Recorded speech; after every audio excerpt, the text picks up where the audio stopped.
The 90s was a transitional decade, from analog to digital.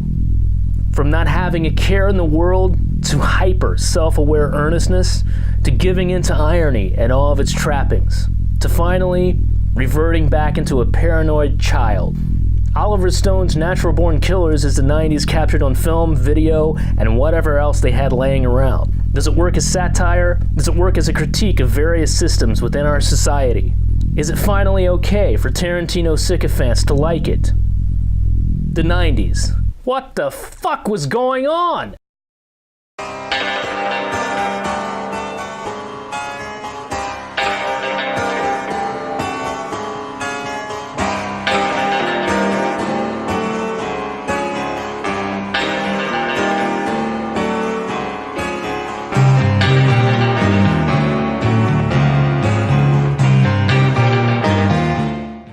Greetings, I'm Ben. And I'm Shane. And we bring you yet another vanity project for middle-aged white men. We are going to be discussing Natural Born Killers. And since Shane picked this one, I'm going to start my analysis of this. So this is a film that I saw in the 90s when I was probably about 14 or 15 for the first time. And at the time, it was one of the most violent films I had seen. And I don't think I've seen it since. And I found it to be a lot funnier than I remember. It was a hell of a lot funnier than I remember. What? Yes, what is it, Narapondi? I don't care what your fucking name is! No, really, this film is just full of fucking great comedic performances. Tommy Lee Jones. Oh, yes. Oh my God. And fucking Iron Man. Again, Robert Downey Jr. And Tom Sizemore as Scagnetti. Just all fantastic in this. Like really, really over the top funny performances. And I don't know. Actually, I kind of want to hear like what you think about it now. I think it's either the best or second best film of the 90s. Okay. So can you elaborate on that? Like why you think it is one? Okay. So 94, it came out August 94. Went to see it with a friend of mine, local theater. This was probably akin to a teenager in the 70s seeing Mean Streets or Taxi Driver. Yeah. This was my Taxi Driver. Okay. Even though Taxi Driver was kind of my Taxi Driver, but so you go in and we went in, saw the thing, we came out, and we were like, God damn, what do we? And then you get to thinking like what you saw was actually. Are you familiar with cubism and the actual definition of cubism? Vaguely. Okay. So in cubism, it's replicating or a representation of the same object from different aspects or perspectives simultaneously. Yeah. And what OIiver Stone did here is the equivalent of cinematic cubism. Okay. Anytime it cut to black and white, anytime it cut to animation, anytime it cut to video, and that's simultaneously seeing something through a character's eyes, either idealized or through the media, like lens of the media, and the movie also has 3,000 cuts, which I believe is the most cuts ever. There's an insane amount of cuts in this film. But unlike Michael Bay,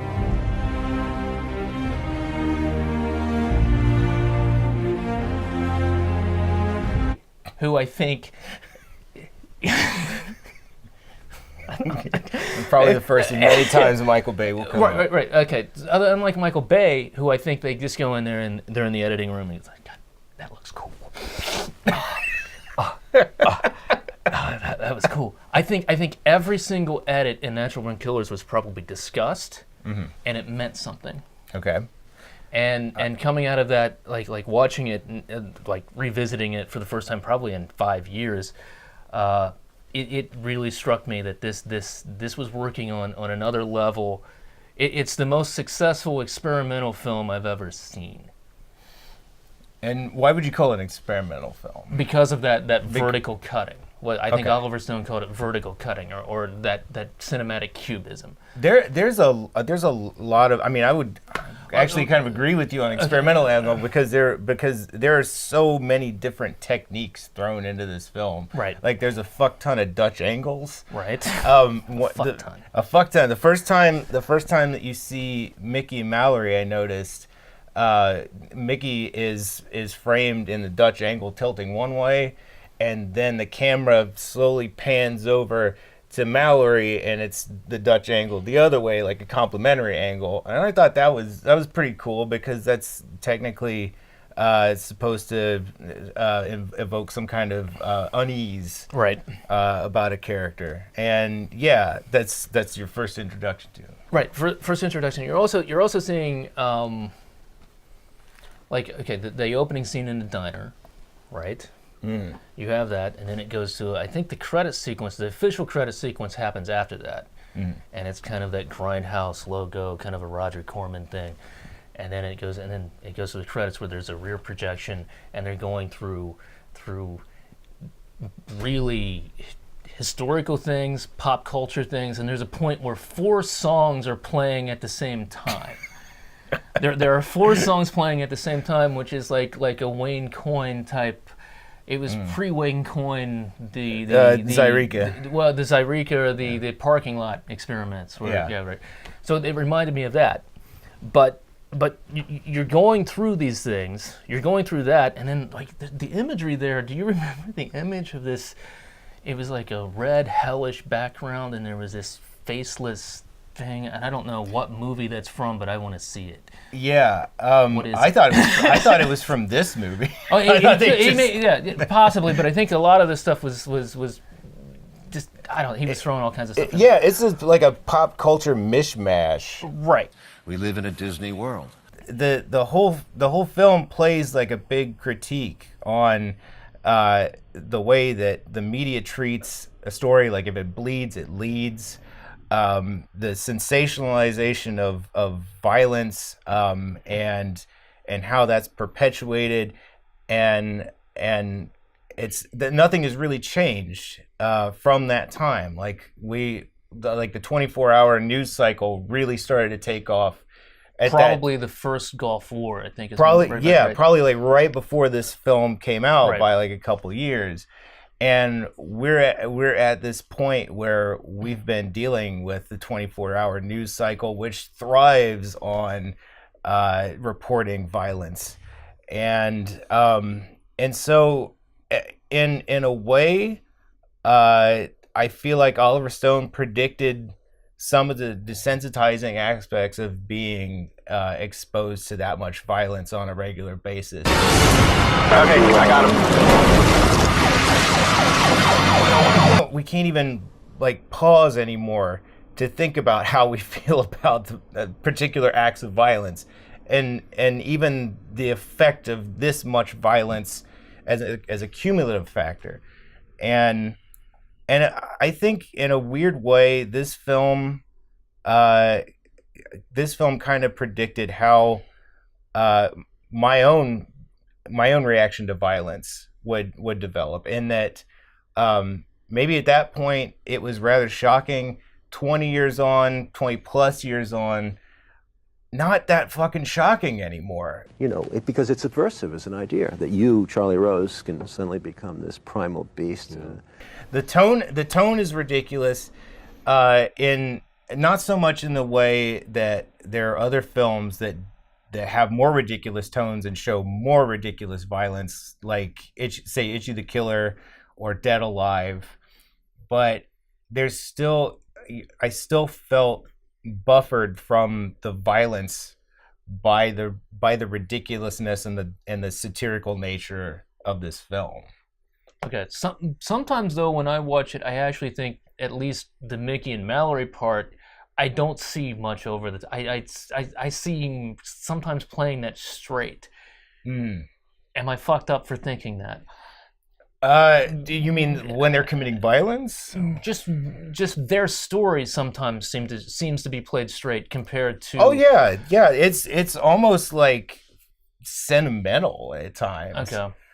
Like Mickey and Mallory, this great Bonnie and Clyde couple. They're so in love, and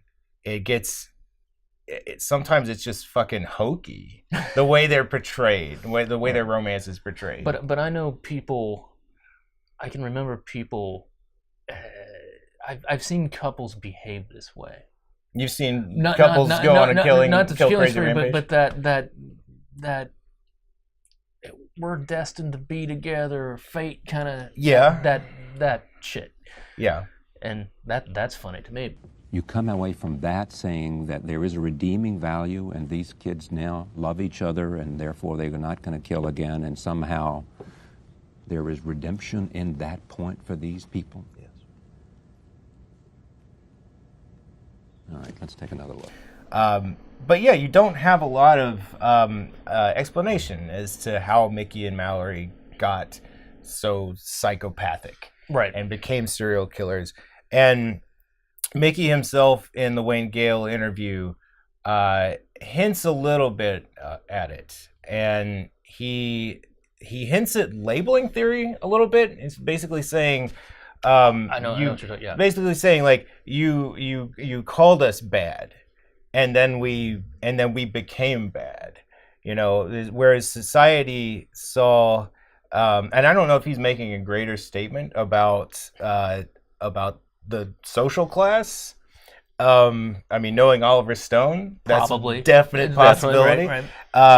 So we're just going to go ahead and assume that society looks at lower class men as bad and as not being able to do good, and calls them bad and ne'er-do-wells, and so they start to live up to that label, and that's in this case, I don't know.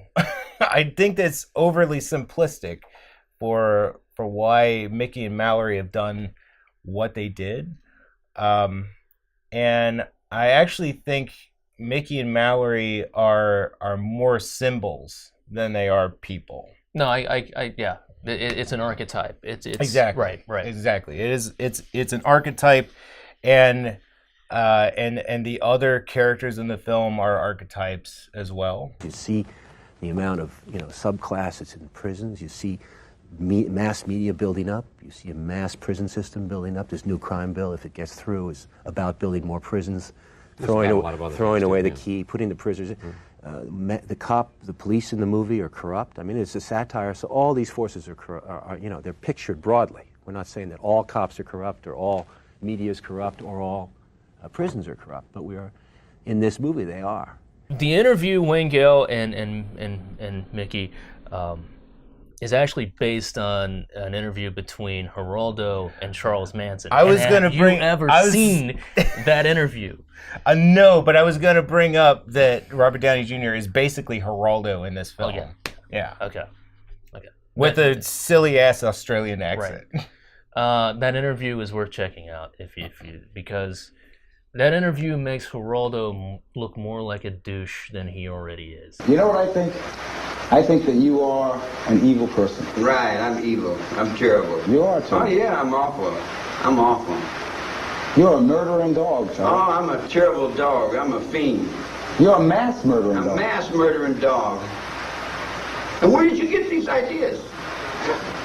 I guess the evidence. But does it pay you to say that more? I mean, if I paid you to say the other way, would you walk backwards? I saw this 5 times in the theater. Jesus, man. Yeah. And there's a story where I was dating a girl in high school, and we went to the theater, and we had choices, and we were looking at the marquee, and I go, oh, I wouldn't mind seeing that again. Mm-hmm. And she looked over and was like, I want to see that, and it was In the Army Now. Mm-hmm. And we saw In the Army Now. Mm-hmm. And a few weeks later, I wasn't dating that girl. So this is what kind the of hell was In the Army Now? And that's why now when I look back on my films, I get kind of sad.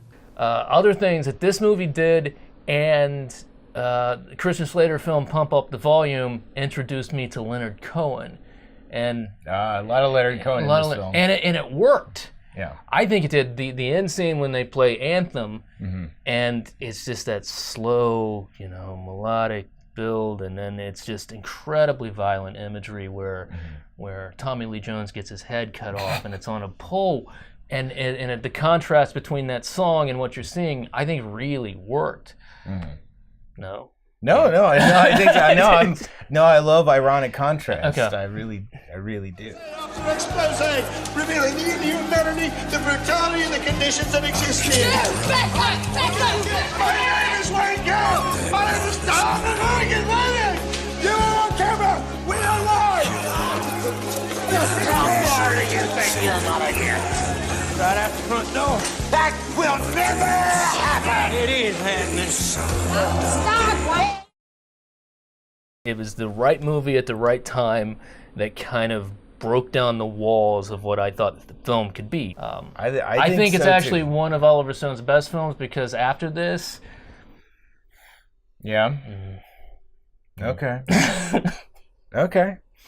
That's fair. Right. OIiver Stone might differ on that, but... Oh, right. Yeah. I would definitely recommend seeing this film too.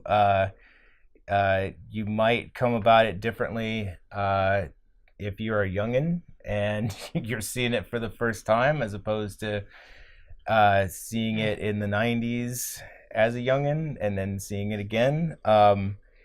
It might be a little bit dated, but you will probably see enough of our current times in it to where it fucking holds up, I think.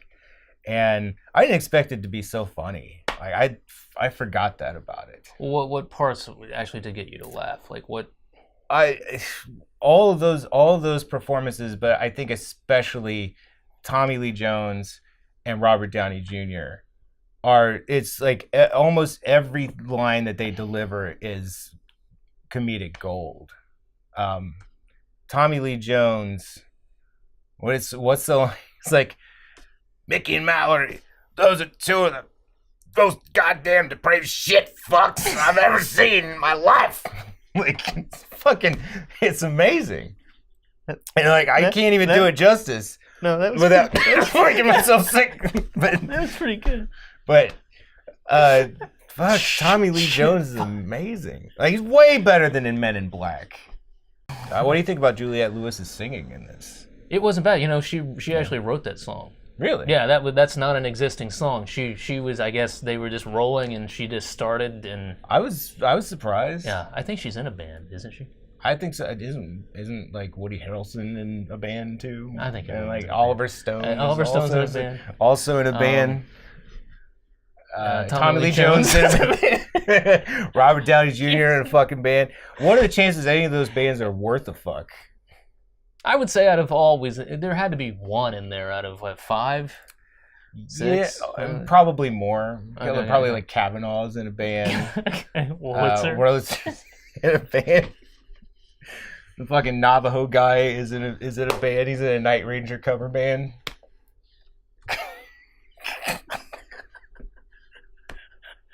God damn it.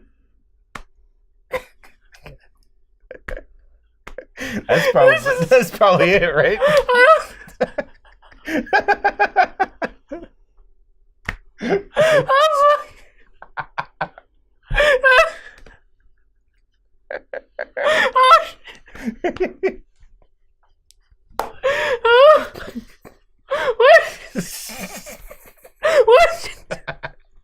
I knew something was gonna happen. I was gonna step me up, and that's it.